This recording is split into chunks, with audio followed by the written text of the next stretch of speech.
It's April 17th, and I'm out here in the garden, and I'm hilling up some potatoes, and I'm doing it kind of old school. I got my old push plow here, the homemade plow blade.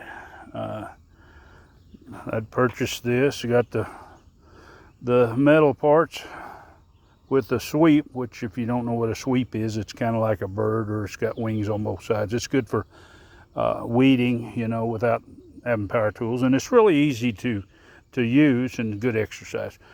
But picked me up a couple of new handles off of Amazon and put in a few new bolts, and there you go.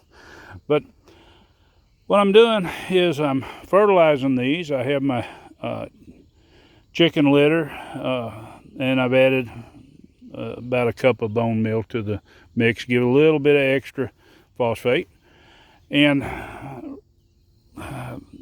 she's going down these rows, putting the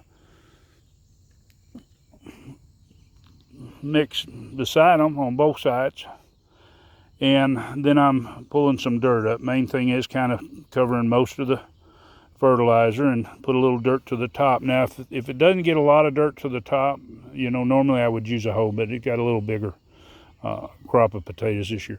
But if it doesn't get all to the top and you have a few green potatoes, now I save potatoes for my next crop, my second crop, because normally you can't find potatoes whenever you want to plant a second crop. You can find them fine in the spring for planting, but in the summer when you start second crop, you just can't find them. So anyway, that's the reason why I don't worry about if I have some green ones. But we're going to go ahead and finish up this, and then we're going to get over here. Our corn is up about a foot tall or so. We're going to lay it by.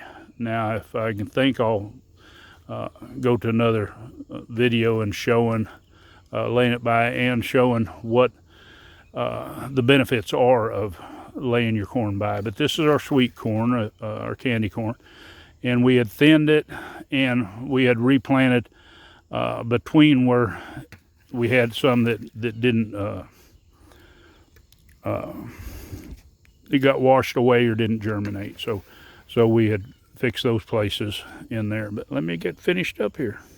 I didn't mention there's another benefit to hilling these potatoes using a plow, and what that is it cuts the surface roots a little ways away from the plant. And especially here in the south, when it starts warming up and it's drier, those roots are it's spending all that energy growing those out, and they're not going to benefit it in dry conditions.